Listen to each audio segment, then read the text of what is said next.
من أنتم؟ نحن سلفيون وبلادنا سلفية ونحن تحت لا إله إلا الله محمد رسول الله. Na nyinyi mnafahamu kwamba walima ni haki iliyopendezeshwa kwa al-aris, kwa mwanaume bwana harusi, baada ya kumchukua mke wake.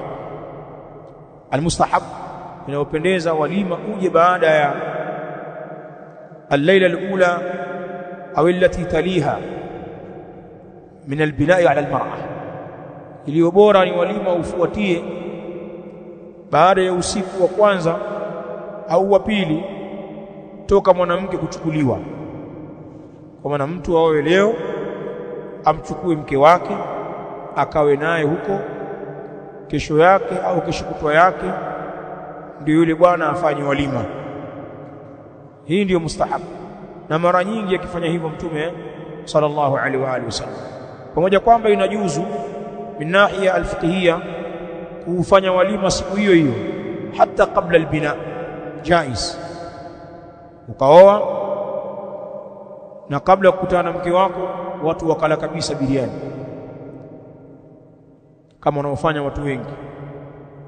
Utaoa baada ya dhuhuri, watu watakula, alafu usiku ndio anakwenda kumchukua mkewe. Hili jambo linajuzu, lakini ni khilafu al-aula, ni tofauti na ilivyo bora zaidi.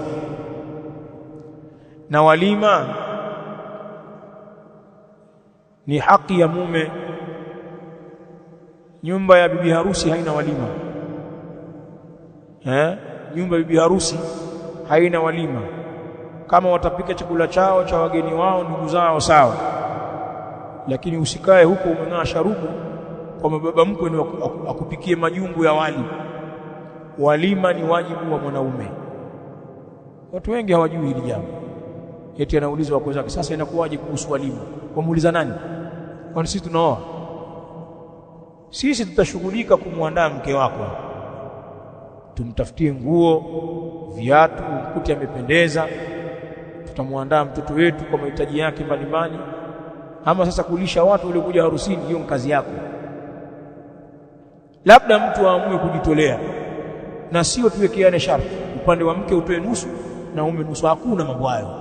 Wewe kama huna uwezo, wape watu chai, sawa, na biskuti au na visheti, uje uchukue mke wako ende zako. Umekosa kabisa, basi kimya kimya, si ndio? Usitulazimishe kwa nusu. Sababu mko mtatoa ngapi? Maana mimi huko na sufuria 2 na nyinyi mngepika 2 tungepata 4, harusi tungepeleka markazi. Nani amekwambia ni lazima mimi? Allahumma, mtu akijitolea mwenyewe kwa mahaba yake, bwana wewe kijana wangu umeoa, unafanya walima, basi na mimi nitakutia nguvu kwa hiki. Katika huo walima wako, basi na mimi nitachangia japo mafuta au na mchele kilo 100 au nitakuletea ng'ombe. Basi maadamu hata mimi pia wanakuja rafiki zangu wenye harusi hiyo, watakula wote. Msaada. Nyinyi mnajua hivyo. Tena watu wengi hujilegeza hivi kama walima ni haki ya mke.